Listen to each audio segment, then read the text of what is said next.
Hey,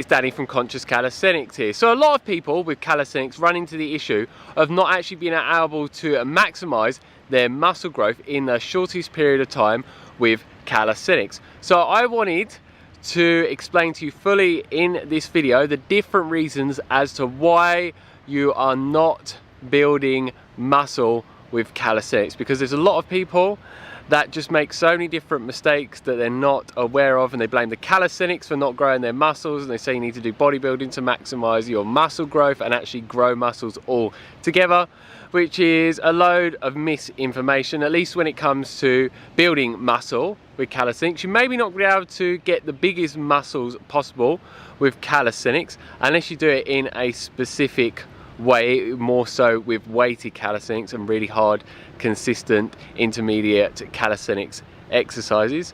But yeah, I'll explain the different reasons to you as we go along in this video. Before I start, I just want to mention one thing. I'm going to put a link up above for a playlist which is how to start calisthenics as a beginner, and those videos show you different types of exercises, how to execute calisthenics exercises correctly, how many reps to do, how many rounds, and all the other different bits of information you need to get calisthenics to work the best for you, so you can go in the direction of gaining and maintaining the body size, the fitness levels and the energy levels as well. And I will have new videos being added to that very, very soon. So yeah, if that interests you, definitely go and check out that playlist above.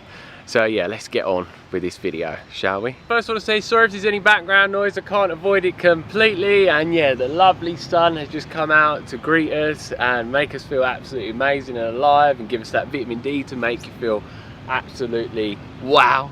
So yeah, the first and most common reason that I see people are not maximizing their muscle growth with calisthenics, and yeah, I see this pretty much every single day that I go to the gym locally where I train in Chiang Mai, Thailand, where I currently live. And that is not doing full reps. You may be thinking, well, what are not full reps? So I'm going to do a little demonstration here with you now. And yeah, I'm sure you've probably seen this a lot. And yeah, a lot of people just unaware of this, because unlike myself and many other people that are more advanced with calisthenics, they don't necessarily learn from people how to do calisthenics correctly. And I've watched so many YouTube videos and listened to many podcasts and other various things to learn, so I can get the greatest results and do it with the most optimal form without injuring myself as well. So yeah, with a pull-up, for example, when you do a pull-up, you want to do it all the way with full range of motion. So up until just above your chin with the bar, and all the way down. So that's like a full range of motion. But what I saw someone doing yesterday, and I see this one specific man do it all the time in the gym, they do things like this. So they may come up, go like this. That is not full range of motion at all. It's really bad, it doesn't look cool either. Or they might do ones where they come up and they go down like this. Up, down, up, down, up, down. You may be wondering, well, why am I not going to be able to grow my muscles as much as you possibly can with calisthenics when you're not doing the full range of motion? Well, for example, when I switch more to a chin up, because I can feel the engagement more in my muscles when doing this compared to the pull up, if I'm just doing like these small reps like that, I can feel it's not engaging the muscles in my arms as much as possible. And when you're doing pull-ups, it engages your biceps a lot more than your triceps. So yeah, when I'm doing the full range of motion like this, I can feel it way more in my biceps, rather than doing these really not full reps whatsoever that just look ridiculous as well at the same time. So that is the number one reason why, but there's also other reasons as well that I'm going to explain to you.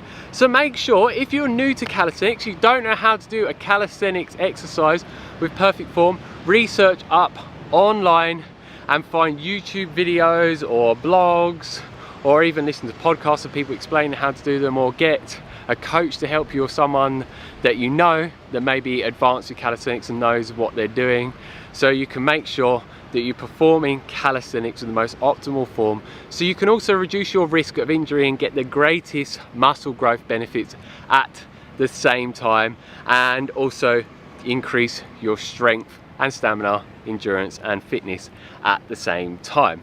And yeah, all these things I'm sharing with you is stuff that I've just become aware of on my calisthenics journey, which I've been doing for over a year now. And all these various tips I'm going to share with you so you can optimize your muscle growth with calisthenics, I've learnt with myself on my own calisthenics journey.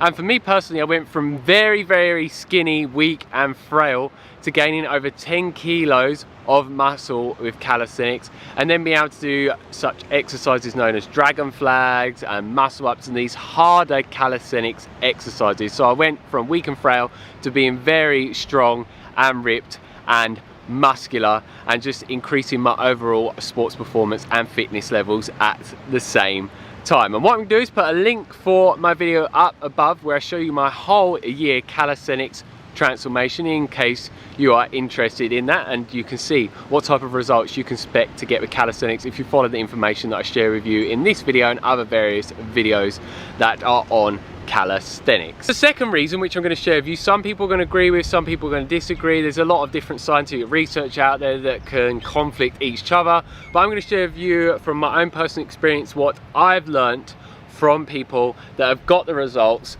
and then I've got the results from them sharing the information with me on this next tip that I'm going to share with you, and this thing I'm going to make you aware of. So what I see again a lot of the time in the gym is people doing really fast reps, which fast reps will help maximize your endurance and stamina, which means you can go for very, very long periods of time.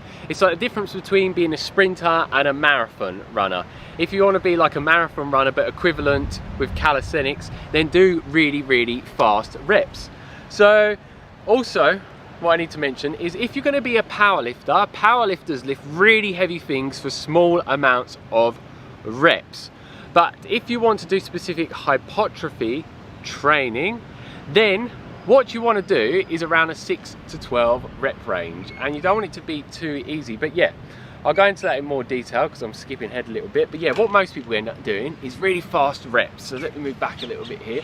So a lot of people like this, which is definitely engaging my arms, but from what I learned, it doesn't maximize muscle growth. There seems to be a noisy tractor in the background. Hopefully you can't hear that. So yeah, what I've found from my own personal experience and what I've learned is doing around a 6 to 12 rep range, and doing it with a moderate amount of speed where it's challenging you.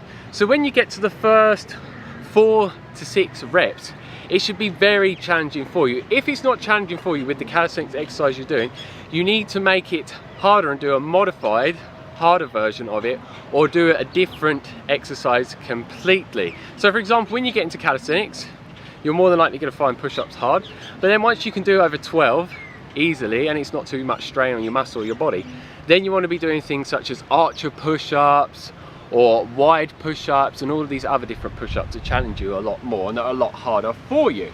So I'm going to show you the type of speed that I would do it at. So for me personally, I would go at speed that's like this. So it's not too slow and it's not really, really fast either. But yeah, it's already challenging me quite a bit, and obviously with dips, the lower you go down, the harder it's going to be. So now I'm going to give you a demonstration of the type of speed that I would do my reps with pretty much every single exercise. So yeah, not really, really fast like this at all, not really slow like this, but yeah, at a moderate speed with really good control, really good, perfect form, and already with 3 reps it's already challenging me quite a bit. So yeah, you really want it to be intense on your muscles. And I do train people at various times in the gym. There's someone that I train around 4 times a week at the moment, have been doing so for months, and sometimes when I get her to do certain exercises, she finishes it or she gets into quite a few reps and she's saying it's not hard enough. So I get her to do a harder calisthenics exercise that challenges her. So after you've done the full exercise, you should be feeling your muscles feeling quite achy, so to speak, and you should feel that burn, as a lot of people say, and you should be breathing quite heavily and feel that it was quite a challenge. And you want to be doing that with every single different exercise that you're doing, and do what I do, which is making sure with each exercise that I'm pretty much doing it to failure. And if you don't know what to failure is, say for example I'm going to do 12 reps with dips. I want to get to a point of when I'm almost at the end of those 12 reps where I can hardly finish it whatsoever. So if I'm doing the reps like so, and I find I'm getting to around 6 reps and it's not that hard, what I will do is slow down the motion even more of each rep that I'm doing with the calisthenics exercise. And this is absolutely key to maximize your muscle growth, because it's going to tear the muscle fibers as much as possible.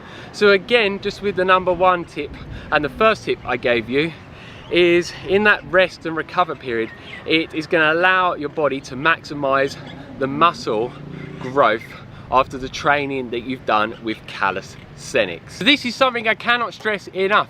So about 24 hours after whatever workout you're doing with calisthenics, your muscles that you have worked on specifically, say you've been doing an ab workout, your abs within about 24 hours after that workout should be aching a lot, and you should be able to touch them, and it should be quite painful for you to touch them. Because if not, you have definitely not trained hard enough. So next time you do that workout, make it even harder for you. And if my muscles aren't aching within about a 24-hour period afterwards, then I'm just not happy, because I know that I didn't do my workout hard enough and correctly to tear the muscle fibers as much as possible to maximize the muscle growth of my muscles.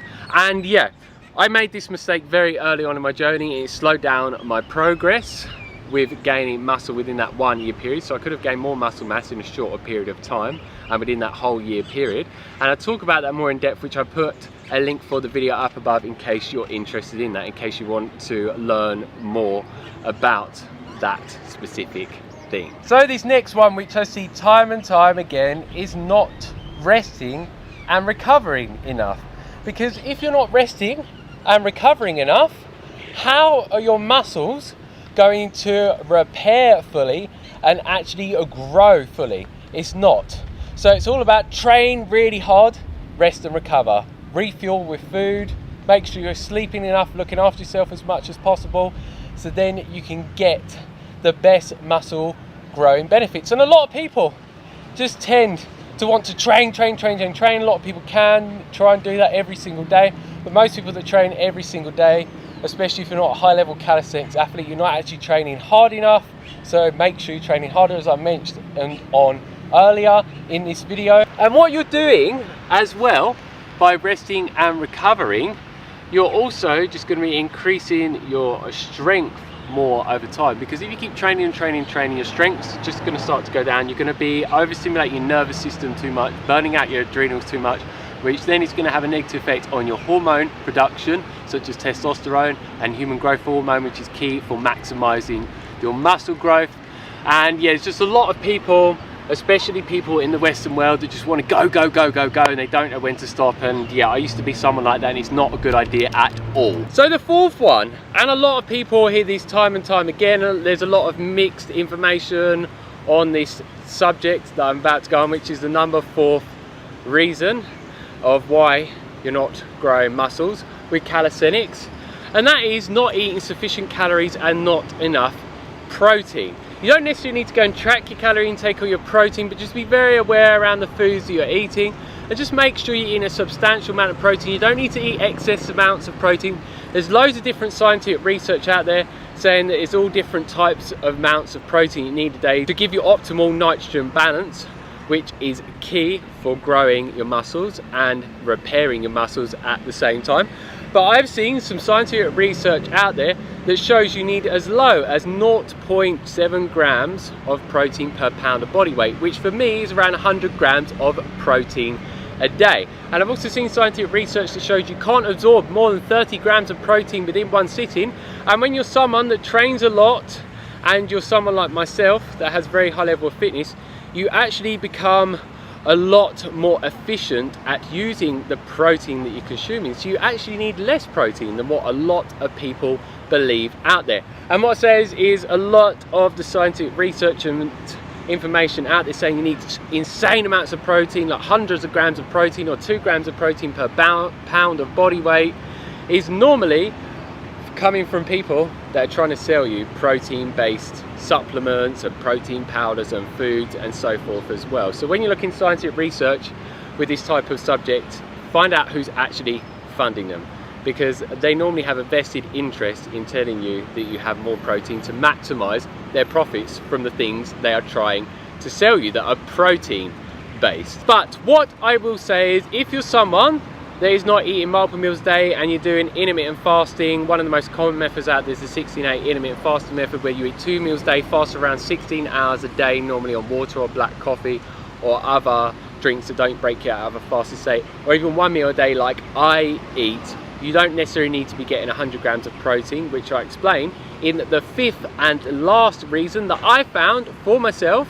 And yeah, what I found for a lot of scientific research to optimize my hormone production, such as insulin, human growth hormone, and testosterone, which is key for maximizing your muscle growth. And the way I'm going to show you to do that in the next tip is completely natural and free, and you don't need to go be buying these expensive pharmaceuticals and getting the chemical versions of them that just have a load of unwanted short-term and long-term negative health consequences and side effects. So first off, before I explain this last one to you, I'm going to say you don't need to be doing this if you don't feel naturally drawn to do this. This is just something that I started at the beginning of my calisthenics journey, and I noticed one of the main key factors, alongside the other things that I've mentioned to you, to help me gain 10 kilos of muscle within just a 1 year period, whilst also keeping my body fat percentage very, very low, where I look very cut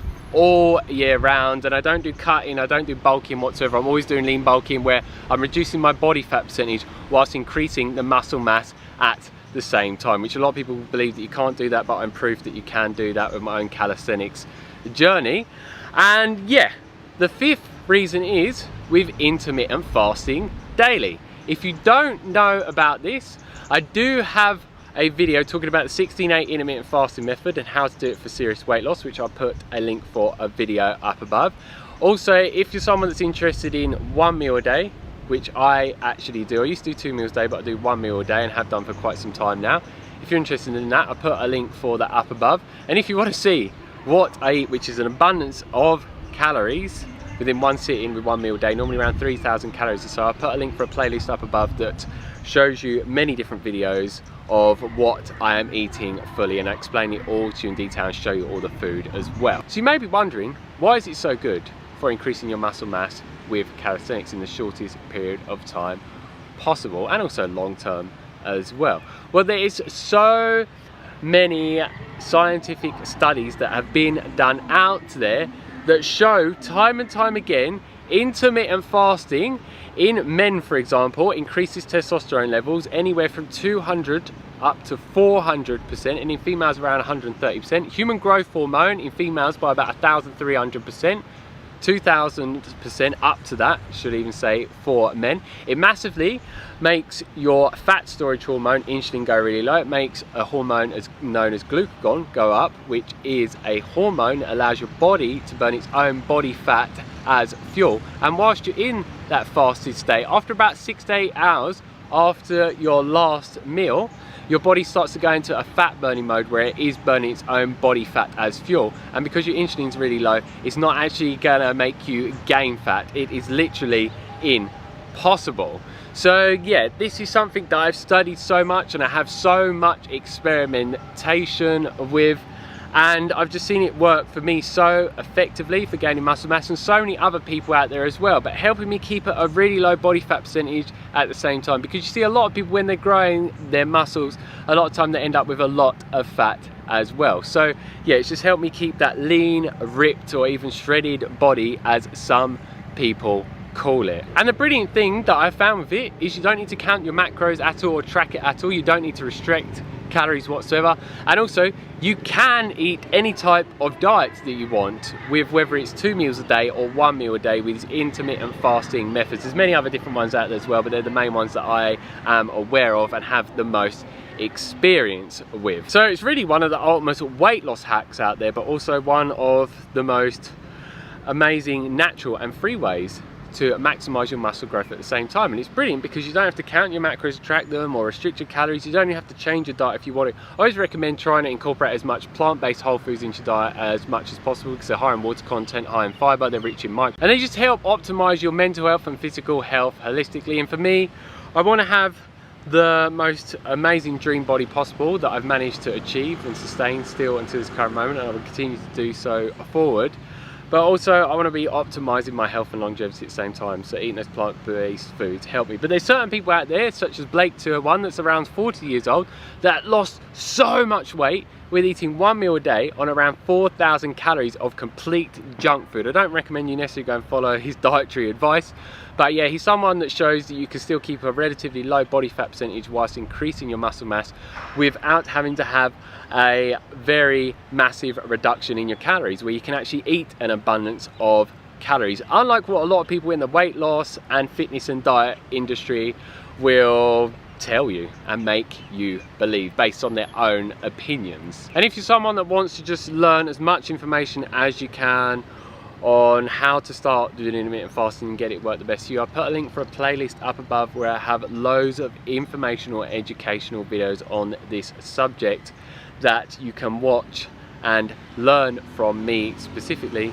to help you embark on this journey and actually sustain it long term, where you feel the best on it, to reduce your body fat percentage, optimize your health and maximize your muscle mass at the same time, or optimizing your hormone production and your cognitive health, energy and mood as well. So that's it for this video. If you have any questions, leave them down below. If you like the video, like it down below, give us a thumbs up. Please share this video with anyone that you think would like to learn about the 5 different reasons that I shared with you in this video as to why they may not be growing muscle when doing calisthenics, when they're actually wanting to grow muscle and go in the direction of gaining and maintaining the muscular body that they desire. And if you haven't already, click that subscribe button down below to receive a lot more calisthenics workout and progression and informational videos, intermittent fasting, 1 meal a day, informational, educational videos, what I eat in a day and what I do in a day, and also many videos telling you why I do or don't do many things as well. So if those type of videos sound good to you, make sure you click that subscribe button down below and you click the bell notification button next to the subscribe button. Otherwise YouTube will not notify you of when new videos are uploaded, and have new ones coming almost every single day. So as always, stay fit, stay energetic, and go and get those gains. Peace.